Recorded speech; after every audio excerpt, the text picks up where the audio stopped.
திருப்புகின்ற பக்கமெல்லாம் நம்முடைய திராவிடல் மாடல் அரசின் சாதனை திட்டங்கள் தான் ஜொலித்துக் கொண்டிருக்கிறது. நீங்கள் இடம் மாறி இருக்கிறீர்கள், பரவாயில்லை. அதற்காக இவ்வளவு துடிபாட வேண்டிய அவசியம் இல்லை. அண்ணனுடைய பாக்கெட்டை பார்க்கிற பொழுது இடமும் மாறி இருக்கிறது, இதயமும் மாறி இருக்கிறதோ என்று தோன்றுகிறது. முன்னாள் முதல்வர் எங்கும் இருக்கிறார், எல்லா இடத்திலையுமே இருக்காருன்னு சொல்லி பேசினாரு. ஆனா மக்கள் மனதில் இல்ல. என்னன்னு சொல்றது, உதவி பேர் சொல்ல முடியும். நாங்க 2 பேரும் ஒன்னா சேர்ந்து கொண்டு சொன்னீங்க பாருங்க, அது மாதிரி இல்ல. நீங்க 2 பேரும் சேர்ந்து பேசுறது எனக்கு தெரியும். அமைதியா உட்காருங்க.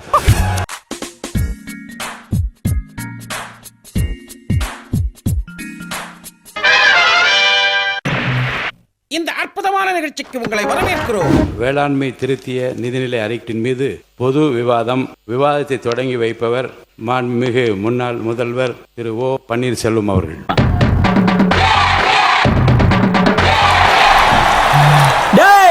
உங்க அநியாயத்தை தட்டி கேட்க மாட்டான்டா. இப்போது தாக்கல் செய்யப்பட்டுள்ள நிதிநிலை அறிக்கையோ ஏமாற்றத்தின் வடிவமாக இருக்கிறது. திருப்புகின்ற பக்கமெல்லாம் நம்முடைய திராவிடல் மாடல் அரசின் சாதனை திட்டங்கள் தான் ஜொலித்துக் கொண்டிருக்கிறது. நல்லா காக்கா புடி என்ன புடிச்சாலும் அங்க ஒண்ணும் மசிய போறதில்ல. மக்கள் மனதில் நிலை கொண்டுள்ள எங்கள் தலைவர் முத்துவேல் கருணாநிதி ஸ்டாலின் அவர்கள் ஏன் இப்படி பாக்குறாரு? முதல் நிதிநிலை அறிக்கை அவை முன்னவர் நீங்கள் சொல்வதை போல 3 மாத காலத்தில் ஒரு சரித்திரம் படைக்க இயலாது. நீங்கள் அப்படி சரித்திரம் படைத்தால் நீங்கள் சொல்லுங்கள். மாண்புமிகு உறுப்பினர் சொல்லுங்க. நீங்க பேசலாம். என்ன பேசாம இருக்க? நீங்க தான் பேச வந்த உசுன்னு சொல்லி ஆஃப் பண்ணிட்டீங்களா சார்? அப்புறம் எப்படி பேசுறது? இப்ப சொல்லு. அமைச்சர் அண்ணன் செங்கோட்டையன் அவர்கள் நன்றாகவே தெரியும் அனைவருக்கும். தமிழகத்தின் மக்கள் இன்று ஏமாந்து நிற்கின்றார்களே, அவருடைய எண்ணங்களின் வடிவமாக இருக்கிறது என்பதை தெரிவித்துக் கொள்கிறேன். நான் சும்மா இருப்பேனா? நீங்கள் இடம் மாறி இருக்கிறீர்கள், பரவாயில்லை. அதற்காக இவ்வளவு துடிபாட வேண்டிய அவசியம் இல்லை.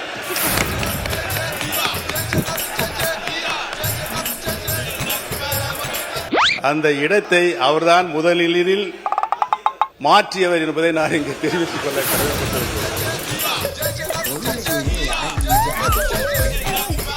பேசுறது முதல்ல கவனிங்க. என்ன அங்க பார்த்து இடத்தை முதலில் மாற்றியவர் நம்முடைய அமைச்சர் என்றார். இடத்தை மாற்றிய போதும் அவர் இதயத்தின் அருகே இருந்த அந்த நிழல் படத்தை மாற்றவே வேண்டாம் என்று சொன்னவர் எங்களுடைய வெற்றி தலைவர். ஆனால் அண்ணனுடைய பாக்கெட்டை பார்க்கிற பொழுது இடமும் மாறி இருக்கிறது, இதயமும் மாறி இருக்கிறதோ என்று தோன்றுகிறது.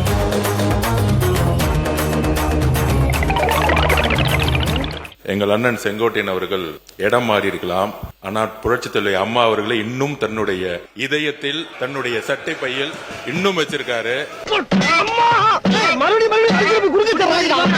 ஆனால் புரட்சித் தலைவி அம்மாவால் முதலமைச்சராக்கப்பட்டவர் இன்றைக்கு அவருடைய சட்டை பையில் யாரோட புகைப்படம் இருக்கிறது?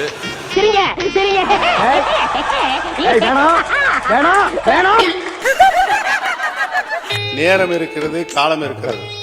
நான் பேசி முடித்தவுடன் நீங்கள் சொல்ல வேண்டிய கருத்தை சொன்னால் அனைவரும் ஏற்றுக்கொள்ள. அவை முன்னவர் கொஞ்சம் முடிக்கிட்டோம். அடுத்தது வாழ்க்கை கொஞ்ச நேரம் சும்மா ஏண்டா ஆட்டையை கலைக்கிற? எங்களுடைய இதயத்தில் நிலையாக வைத்திருக்கிறோம். திராவிட இயக்கத்தினுடைய பரிணாம வளர்ச்சியாக தந்தை பெரியார், பேரறிஞர் அண்ணா, முத்தமிழறிஞர் கலைஞர், புரட்சி தலைவர் எம்ஜிஆர், நல்லாட்சி நடத்திய அம்மா அவர்கள், இவர்களை எல்லாம் எங்கள் இதயங்களிலே நாங்கள் எங்களுடைய கடைசி காலம் வரை வைத்திருப்போம் என்பதை தெரிவித்துக் கொள்கிறேன். என்ன சொல்ற? ஏணி சின்னத்துல ஒரு குத்து, தென்னமரம் சின்னத்துல ஒரு குத்து, ஆக மொத்தம் 2 குத்து. படத்தை காட்டி ஏமாற்றுகின்ற பழக்கம் எங்களுக்கு இல்லை என்று தெரிவித்துக் கொள்கிறேன். சரி 2 பேரும் சண்டை விடாதீங்க. 3 முதலில் முதலமைச்சராக இருந்தவர் அம்மா காலத்தில். அவர் இப்போ அதை எப்படி பேசிக் கொண்டிருக்கிறார் என்பது நாடு என்று சிரித்துக் கொண்டிருக்கிறது. இருங்க சொல்லி முடிக்கணும். இருங்க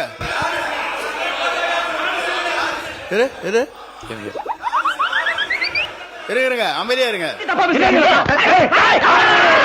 உட்காருங்க. இல்லைங்க நான் என்ன உட்காருங்க. இருங்க. அவை முன்னவர் உட்காருங்க.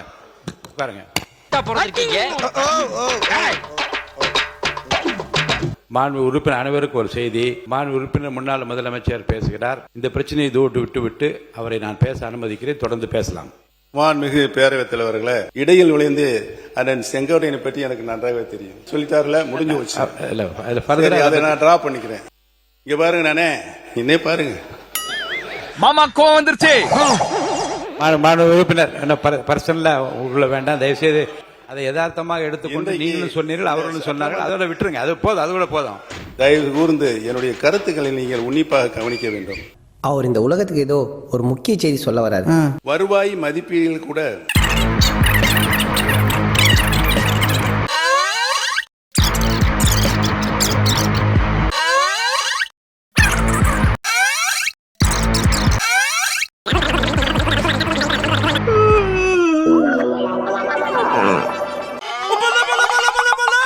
மாண்பு உறுப்பினர், குறுக்கீடுகளை தவிர்த்து ஏறத்தாழ 27 நிமிடங்கள் நீங்கள் பேசிக் கொண்டிருக்கிறீர்கள். ஒரே லென்த் பண்ற நிதிநிலை அறிக்கை ஒரு 250 பக்கம் படிச்சாரு, வேளாண் அமைச்சர் அவர் 150 பக்கத்து படிச்சார். அதுக்கு நிகராக நீங்கள் நிறைய தயார் செய்து கொண்டு வந்திருக்கின்றீர்கள். சுருக்கமாக உங்கள் பேச்சை முடிக்குமாறு நான் போட்டு கேட்டுக் கொடுக்கிறேன். கொஞ்சம் ஸ்பீடா போனா மாண்புமிகு பேரவைத் தலைவர் ஸ்பீட் பிரேக் போடுறீங்க, கொஞ்சம் பார்த்துங்க.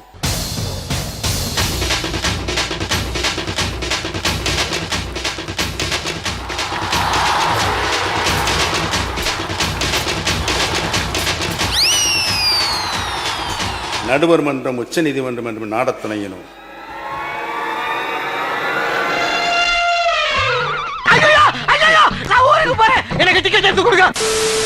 முன்னாள் அமைச்சர் நேற்று பேசும்போது சொன்னார்கள், கடந்த 5 ஆண்டுகளாக நாங்கள் எப்பவுமே டென்ஷனா தான் இருப்போம் அப்படின்னு. அதுக்கு காரணம் கதவை தட்டுறவங்க ஈடியா விஜிலன்ஸான்னு தெரியாம நாங்க எப்பவுமே டென்ஷனா.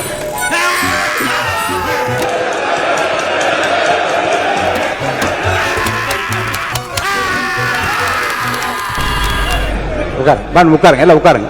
கன்னி பேச்சாக இருந்தால் அது கண்ணியத்தோடு இருக்க வேண்டும். அவர் கன்னி பேச்சை இப்போது பேசுகிறார் சூலூர் சட்டமன்ற உறுப்பினர். அவர் பேச்சில் ஆட்சேபனை இருந்தால் பேரவைத் தலைவர் அவர்கள் அதை ஆய்வுக்குட்படுத்தி ஒரு நல்ல முடிவை தெரிவிக்கப் போகிறார்.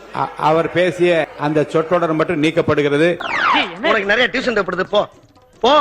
நீக்கியாச்சு, உட்காருங்க. அங்க இருந்து பேசாதீங்க, கை நீட்டி பேசாதீங்க, உட்காருங்க. இப்பதான் இவங்களை அடாவடி பண்ணாதேன்னு சொல்லி மரியாதையா கூட்டிட்டு வந்தா நீ ஏன் கை வச்சு யாருன்னு கேக்குறியே? மாண்பு உறுப்பினர், இந்த லைவுக்கு முன்னால அதுக்கு முன்னால இது மாதிரி பேசினாக்கா பேரவைத் தலைவர்கள் அறைக்கு சென்று டெக்ஸ்ட படிச்சுட்டு எதை நீக்கலாம் எதுன்ற நிலைமைன்றது ஏற்கனவே. அப்பொழுது பத்திரிகை நண்பர்கள் அதை வெளியிட மாட்டாங்க.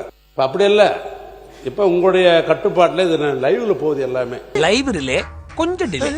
உடனுக்குடன் அப்பயே தீர்வு கண்டால் தான் இதற்கு ஒரு முடிவு வரும் மொழியை நீங்க பின்னாலன்ற முறை கொஞ்சம் மாத்திக்கணும். நான் உங்களுக்கு ஆர்டர் போடுறதுக்கு எனக்கு அதிகாரம் இல்ல, ஏன்னா இந்த சட்டமன்றம் உங்களுடைய கட்டுப்பாடு தெரியும். தகவலா உங்களுக்கு நான் சொல்றேன். ஆகையால் தாமதிக்காமல் தண்டனையை உடனே வழங்குமாறு தாழ்மையுடன் கேட்டுக்கொள்கிறேன். தாழ்மையுடன் கேட்டுக்கொள்கிறேன். அப்பப்பொழுது முடிவெடுத்துறது சரியா இருக்க முடியும், அது பின்னால் இருந்தாக்க அது சரியா வராது. இப்போது நீக்கப்பட்டிருக்கிறது. எவ்வளவு அழிக்கிறது, டிலைட் பண்ண எவ்வளவு பண்றது? பொதுவாக நான் ஒன்று சொல்ல விரும்புகிறேன். இந்த பக்கமாக இருந்தாலும் சரி, அந்த பக்கமாக இருந்தாலும் சரி, கண்ணியத்தோடையும் சட்டப்பேரவையில் என்னென்ன வார்த்தைகளை நான் பிரயோகிக்கணும் உலகம் முழுவதும் இன்றைக்கு பார்த்துக் கொண்டிருக்கு. யார் எப்படி என்று நன்கு அறிந்து கொள்ள மக்களும் விரும்புகிறார்கள். அனைத்து உறுப்பினர்களும் அந்த கண்ணியத்தை கடைபிடிக்குமாறு நான் கேட்டுக்கொள்கிறேன். புலவர்களே, சாந்தமாக உரையாடுங்க. நீங்க கூலா இருக்கீங்க, உட்கார்ந்து இருக்கீங்க அப்படின்னாரு. எங்கள் மடியில் கனம் இல்லை, வழியில் பயம் இல்லை என்பதற்கேற்ப மிகவும் கூலா தான் இருக்கும். ரிப்ளை செய்யும் போது நம்முடைய நீர்வளத்துறை அமைச்சரும் அதே சொல்லியிருக்கிறார். நாங்களும் தினமும் நிம்மதியாக எங்களும் தங்களால் தூங்க முடியல, தினமும் எங்களுக்கும் நிமிஷம் டென்ஷனாக இருக்கிறோம் என்று அவரும் சொல்லியிருக்கிறார். மீண்டும் மீண்டும் அதை திருப்பி சொல்ல வேண்டாம் என்று கேட்டுக்கொள்கிறேன். ஏனென்றால் உங்களுக்கும் சிபிஐ வழக்கு இருக்கிறது, உங்களுக்கும் இன்கம் டாக்ஸ் வழக்கு எல்லாம் தொடர்ந்து உங்களுக்கும் இருக்கின்றது. அது எப்படி முடியும்? யார் வருவாங்க? யாராவது வருவாங்க சார். சிபிஐ வழக்கு இருக்குதுன்றதெல்லாம் கரெக்டு தான். எங்களுடைய டென்ஷன், எங்களுடைய முதல்வர் தொகுதியில என்ன பிரச்சனை, மக்கள் பிரச்சனை இருக்குது, அது உடனுக்குடன் பாக்குறியான்னு கேட்டாருன்றதுக்கோசம் தான் அப்படி சொன்னனே ஒழிய நான் வேற எந்த அர்த்தத்திலயும் நாங்க எங்களை பயமுறுத்தியோ டென்ஷன் படுத்தியோ இல்ல. இதெல்லாம் என்கிட்ட பண்ணக்கூடாது, வேற யாருக்கிட்டயாவது தான். சட்டமன்ற உறுப்பினர் முன்னாள் அமைச்சர் அவர்களும் அதே எண்ணத்தோடு தான் பேசினார். அவர் அந்த எண்ணத்தில் தான் எங்களுடைய சட்டமன்ற உறுப்பினரும் பேசினார். அமைச்சர் பேசும்போது சொன்னார், எங்கள் முன்னாள் முதல்வர் எங்கும் இருக்கிறார், எல்லா இடத்துலயுமே இருக்காருன்னு சொல்லி பேசினாரு. அது ரொம்ப சந்தோஷம். ஆனா மக்கள் மனதில் இல்ல. மக்கள் மனதில் இருந்தா மட்டும்தான் இந்த சட்டமன்றத்துக்குள்ள வர முடியுங்கிறது உங்களுக்கும் தெரியும், எங்களுக்கும் தெரியும். பஞ்சாயத்து போட்டு டிவி நோன்ற மாதிரி போறேன் வரேன் பூரா அதையே பிடிச்சு நோன்றீங்களா? மக்கள் மனதில் இடம்பெற்றிருந்தா இந்த பிரச்சனையே வந்திருக்காது, இங்க வந்து உட்கார்ந்து இருக்கலாம். மாண்புமிகு உறுப்பினர்கள் கடந்த ஆண்டு ஆட்சியில் இருக்கும்போது யார் கூட சுத்திக்கிட்டு இருந்தார்?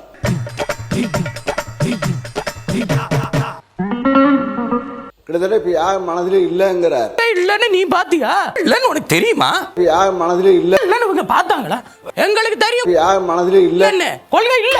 கொள்கை இருக்கு. 1,31,00,000 பெண்களுடைய மனதிலே அவர் குடியிருந்து கொண்டிருக்கிறார். அவர் யார் தெரியுமா? அவர் யாருன்னு உனக்கு தெரியுமா? விளக்கம் வேண்டாம் மண் உறுப்பினர் சொல்லிட்டீங்க, அவர் கருத்துக்கு தப்பு சொல்லிட்டீங்க, அதோட நிறுத்திடுங்க போதும். ஐயா அவர் முடிச்சோன்னு கூப்பிடுங்க வரேன். கருத்து சொல்லுகிற போது ஒரு கான்ட்ரவர்சி இல்லாம நீங்க முடிச்சிருங்க. கடந்த கால ஆட்சியினுடைய முதல்வர் மக்கள் மனதிலே இல்லை என்றெல்லாம் சொன்னார். நீங்க வாங்கினது 108, எதிரில் இருக்கிற உங்களோட அதிகமாக வாங்கியிருக்காங்க. தனித்தனியா பிரிஞ்சிருக்கே தவிர உங்களதை விட அதிகமான வாக்குகளை பெற்று தான் நீங்க வந்திருக்கிறார்கள். 108 பெரிதா எங்களது பெரிதா என்று கேட்டார்கள். சின்ன குழந்தையை கேட்டால் கூட 108 தான் பெரிதுன்னு சொல்லுவாங்க. 97 பேர்களை வைத்துக் கொண்டு ஒரு ஆட்சி நடத்தியவர் நீங்கள் என்பதை மறந்துவிடக் கூடாது. இஞ்சி கேப்ல பஞ்சடிச்சு போறானே. 42,000 ஏரி இருந்தது, இன்னைக்கு 27,000 ஏரி தான் இருக்குது. அந்த 27,000 ஏரிகளை தூர்வாரினாலே இதுலயும் கிட்டத்தட்ட 100-150 டிஎம்சி தண்ணீரை தேக்கி வைக்க முடியும். ஆனால் இந்த திட்டங்களுக்கான நிதி ஒதுக்கீடு ரொம்ப ரொம்ப கம்மியா இருந்தது. 1% தான் செய்ய முடியும். வாய்ப்பில்லை ராஜா, வாய்ப்பு கிடையாது. மானியங்கள்லாம் பாத்தீங்கன்னா 1 ஏக்கர் 2 ஏக்கர் விவசாயிகளுக்கு தெரியவே தெரியாது. எங்கேயோ குக்கிராமத்திலே மலைப்பகுதியில உட்கார்ந்துருப்பாங்க. அவங்களுக்கு இந்த மானியத்தை பத்தி தெரிய வாய்ப்பே இல்லை. யாரும் போய் அவங்களுக்கு எடுத்து சொல்லவும் மாட்டாங்க. அங்க விவசாயிகள் நிறைய குறைகளை சொன்னாங்க. அவங்க யாருமே அரசியல்வாதிகளாக எங்களை பற்றி எந்த குறையுமே சொல்லல. அரசு அதிகாரிகளே தான் அவர்கள் குறை சொன்னார்கள். ஏன்னா அந்த மானியம்லாம் அவங்களுக்கு ஒழுங்கா போய் சேரதே இல்லை என்ற குறையை அவங்க அரசு அதிகாரிகள் பேர் தான் அவங்க சொல்லிட்டு இருந்தாங்க. அதெல்லாம் நாம் களைய வேண்டும். இது நியாயம், இது தர்மம். என்ன இருந்தாலும் படிச்ச இல்லையா? நீட் தேர்வு சமூக மற்றும் பொருளாதார ஏற்றத்தாழ்வுகளை குறைப்பதற்கு பதிலாக மேலும் அதிகரித்துள்ளது. சமூக நீதியை பாதிக்கும் எந்த ஒரு தேர்வையும் ஏற்க முடியாது என்பதே இந்த அரசின் நிலைப்பாடாகும். இந்த தீர்மானத்தை ஒருமனதாக நிறைவேற்றி தர வேண்டும் என அனைத்து சட்டமன்ற உறுப்பினர்களையும் கேட்டுக்கொள்கிறேன்.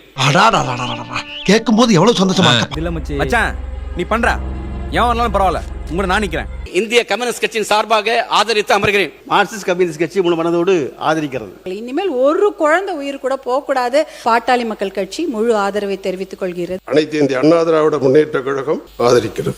நான் வரவேற்கிறேன். அதை கடுமையாக எதிர்த்தவர் முத்தமிழர் கலைஞர் அவர்கள். இன்னும் பெருமையோட சொல்லணும்னா நீட் தேர்வே இந்தியாவில் முதலை எதிர்த்தது முத்தமிழர் கலைஞர் அவர்கள். சபா இப்பவே கண்ணை கட்டுது.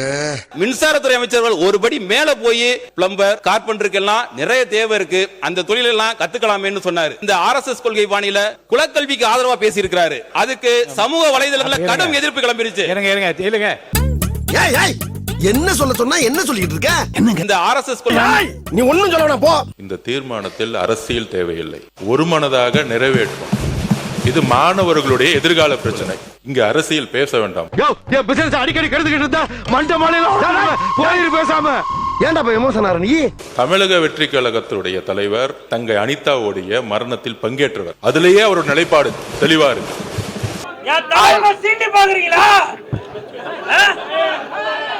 நாங்களும் குறை சொல்ல முடியும். திமுக என்ன செய்தது, ஒன்றிய அரசியல் மத்திய அமைச்சராக இருக்கும்போது என்ன செய்தது, அதுக்குள்ள போக விரும்பல. இதற்கு மேல அரசியல் பேசினாங்கன்னா எங்க கிட்டையும் எல்லா ஆதாரங்களும் இருக்கு, நாங்களும் பேசுவோம்.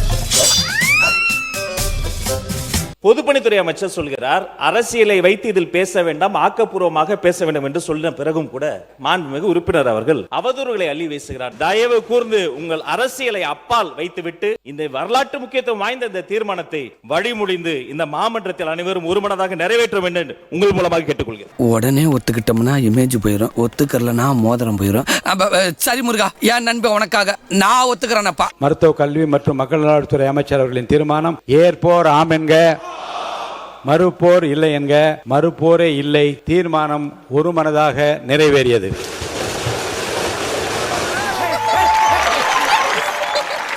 கடந்த 3 மாதங்கள் இந்த அரசின் குறிப்பிடத்தக்க சாதனை என்னவென்றால், இதை நான் சொல்வது யாரும் கோச்சுக்கணும். நான் இப்ப சொல்ல போற ஒண்ணு மன்னிச்சுக்கணும், கோச்சுக்கப்படாது. சொல்லு. இந்த ஆட்சியில ஒரு கட்சியில வெற்றி பெறாங்க, வெற்றி பெற்ற பிறகு உடனே ராஜினாமா பண்றாங்க, உடனே வேற கட்சியில சேர்க்கிறாங்க. இது என்னன்னு சொல்றது? குதிரை பேரம் சொல்ல முடியும். கரடிச்ச மாச்சாரத்தை இவனிடம் ஏனையா சொல்லுகிறாய்? அதை ஏனையா இவனிடம் சொல்லுகிறாய்? 2017 புரட்சித் தலைவி அம்மாவுடைய ஆட்சிக்கு எங்களுக்கும் உடன்பாடு உண்டு. 2017க்கு அப்புறம் வந்த உங்களுடைய ஆட்சிக்கும் எங்களுக்கும் உடன்பாடு இல்லை. அது ஏனென்றால் உண்மையான அதிமுக கிடையாது, அது அம்மாவுடைய அதிமுக கிடையாது. ஆனா இங்க இருக்கானே இன்ஸ்பெக்டர் வீரப்பன் ரத்தத்தை உறிஞ்சி குடிக்கிற ஒரு டிடிஎஸ் காட்டேறீங்க. அம்மாவுடைய அதிமுக இருக்கிற வரைக்கும் நீட் கொண்டு வரப்படவில்லை, ஜிஎஸ்டி கொண்டு வரப்படவில்லை, சிஏஏ கொண்டு வரப்படவில்லை. இப்ப அவனுக்கு உன்னை கேட்டானுங்களா இல்ல நான் தான் உன்னை சொல்ல சொன்னா? உங்களுடைய ஆட்சியில் தமிழகத்தினுடைய நலனுக்கு எதிராக டெல்லியுடன் சரண்டர் ஆனீங்க நீங்க. அதனால்தான் எங்களோட முதலமைச்சர் நீத்து போன அதிமுகன்னு சொன்னார். நான் திண்ணிய பிடிச்சு நடக்கும் போது நீ என்னைய பிடிச்சு நடந்தா என்ன திமிரா பேசிட்டு போறா பாத்தியா? உங்கள் மீது நம்பிக்கை இருந்தால் சட்டமன்ற உறுப்பினர்கள் ரிசைன் பண்ணி தமிழக வெற்றி கழகத்தில் சேர வேண்டிய அவசியம் இல்லை. உங்கள் தலைமை மீது அதிமுக தொண்டர்கள் முழுவதுமாக விலகியதால் தான் புரட்சி தலைவர் எம்ஜிஆருடைய விசுவாசிகளும் அம்மாவுடைய விசுவாசிகளும் இன்றைக்கு தமிழக வெற்றி கழகத்தில் இணைந்து பணியாற்றிட்டு இருக்கார்கள். நாளுக்கு நாள் மக்கள் கூட்டம் என்ன தேடி வர்றாங்கன்னா ஏன் உதறி பேர் தான் சொல்ல முடியும். அந்த அளவுக்கு மக்கள் என்ன நம்புறாங்க, என் ஜோசியத்தை நம்புறாங்க. ஒரு கட்சி தலைமை மீது நம்பிக்கை இழக்கும் பொழுது முன்னாள் அமைச்சர்களும் சரி எம்எல்ஏக்கும் சரி விலகி மாற்று கட்சிக்கு சேருவது இயல்பு. அதனால் அவையில் தேவையில்லாமல் சில வார்த்தைகளை சொல்லக்கூடாது எங்களுடைய தாழ்மையான வேண்டுகோள். இதெல்லாம் பாக்குறப்பதான் உன் மேல சந்தேகப்பட்டு நான் திட்ட வேண்டியிருச்சு. நடந்துருச்சு. நீ உனக்கு எனக்கு பேச்சல பேசாம நீ உன் வேலையை பாரு, நான் என் வேலையை பாட்டு போறேன். மாண்புமிகு முன்னாள் முதலமைச்சர் பேசும்பொழுது மின்சார கட்டணம் உயர்த்தப்பட்டதா சொல்லியிருந்தார். அந்த மாதிரி எந்த வகையிலும் மின்சார கட்டணம் உயர்த்தப்படவில்லை, மின்சார கட்டணம் உயர்த்தப்படவில்லை. கேக்குறவன் கேனா கேரம் போர்டை கண்டுபிடிச்சது கே ரவிக்குமார் நீ. அது இல்லாமல் மதுரையில் இந்த சிறைவாசி இதுல சிறையில் இருந்தவர் மரணம் அடைந்தார் சொல்லியிருக்கார். உடல்நலம் சரியில்லாமல் மரணம் அடைந்தார். அது குறித்து விரிவாக அனைத்தும் அறிக்கையும் கொடுக்கப்பட்டுள்ளது. தானாக முன்வந்து அவர்கள் தலைமை மீது அதிருப்தி கொண்டு அவர்கள் தானாக முன்வந்துதான் ராஜினாமா செய்தார்கள். இங்கே எந்த கூவாத்தூரும் நடக்கவில்லை. உனக்கு எவ்வளவு நம்பிக்கை இருக்கா? தெரியல, நிஜமா தெரியல, சொல்லு.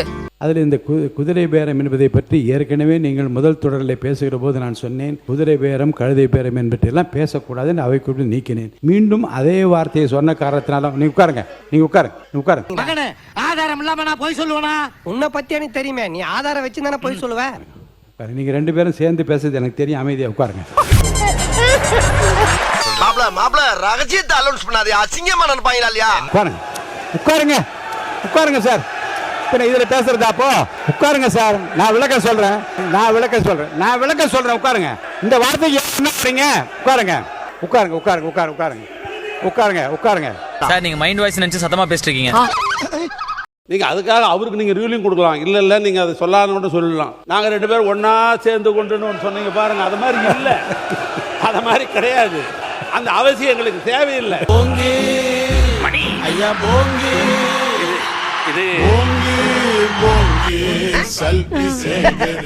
இத சொன்னா நம்மள பைத்தியக்காரன்னு சொல்றாயா? நான் சொல்ல விரும்பியதும் நான் சொல்ல வந்ததும் இல்ல குதிரை என்று சொன்ன உடனே ரெண்டு பேரும் ஒன்றாக சேர்ந்து விடு என்று தான் நான் சொன்னேன். பேரவைத் தலைவர் இப்படியும் சொல்லலாமா சார்? பின்ன எப்படித்தான் நான் சமாளிக்கிறது? நாங்க வேற கட்சி, அவங்க வேற கட்சி, அவங்க ஆண்ட கட்சி, நாங்களும் ஆண்ட கட்சி. அடுத்த முறை ஆடலாம்னு நாங்கெல்லாம் திட்டம் போட்டிருக்கிற கட்சி எங்க கட்சி. அடுத்த முறை நாங்க தான் ஆளணும்ன்ற திட்டம் போட்டு கொண்டிருக்கிற கட்சி. அந்த குற்றச்சாட்டு நாங்க இல்ல, அது மாதிரி நாங்களும் ஒன்னா இல்ல.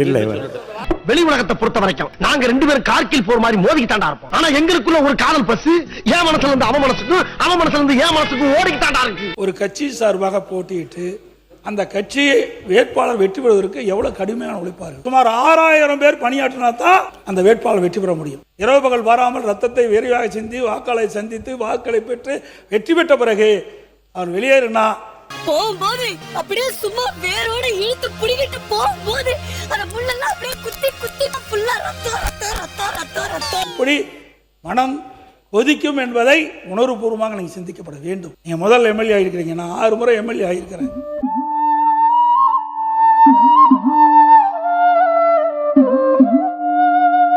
அதனாலதான் அந்த கருத்தை சொல்ல வேண்டிய நிலைக்கு நான் தள்ளப்பட்டேன் என்பதையும் தங்களுடைய கவனத்துக்கு கொண்டு வரேன். என்னடா காஞ்சனக்கா பாவம் இல்லம்மா. தாங்களுடைய சொன்ன கருத்து உண்மையிலேயே உண்மையை காயப்படுத்தி இருக்குது. ரெண்டு பேரும் ஒன்னா சேரல, இல்ல நீங்க இருந்த காலத்திலயும் ஒன்னா சேரல, நாங்க இருக்கிற காலத்திலயும் ஒன்னா சேரல என்பதையும் இந்த நேரத்தில் தெளிவுபடுத்துகிறேன். இப்ப நல்லவரா பேசுறீங்க? நான் எப்பவே நல்லவன் தாங்க. இனிமே இவங்களெல்லாம் நான் பேச மாட்டேங்க. அவங்க இன்னும் போய நீ வேளாண் அக்ரிகல்ச்சருக்கு மட்டும் 14,000 கோடி தானா? 5 கோடி பேருக்கு வெறும் 14,000 கோடி தான் நீங்கள் தாக்கல் செய்திருக்கிறீர்களா? இது ரொம்ப ரொம்ப ரொம்ப கம்மி. ஒரு குடும்ப தலைவியாக இருக்கிறோம்னா நாங்க கூட தான் பட்ஜெட் போடுவோம். தாய்மாமன் சீரை முதலமைச்சர் கொடுத்துருவாரு, அத்தை சீரு பாட்டி சீரு நம்ம தானே கொடுக்கணும். அப்பெல்லாம் என்ன பண்ணுவீங்க? அக்ரிகல்ச்சருக்கு மட்டும் 14,000 கோடி தானா? என் நேரமும் மனசு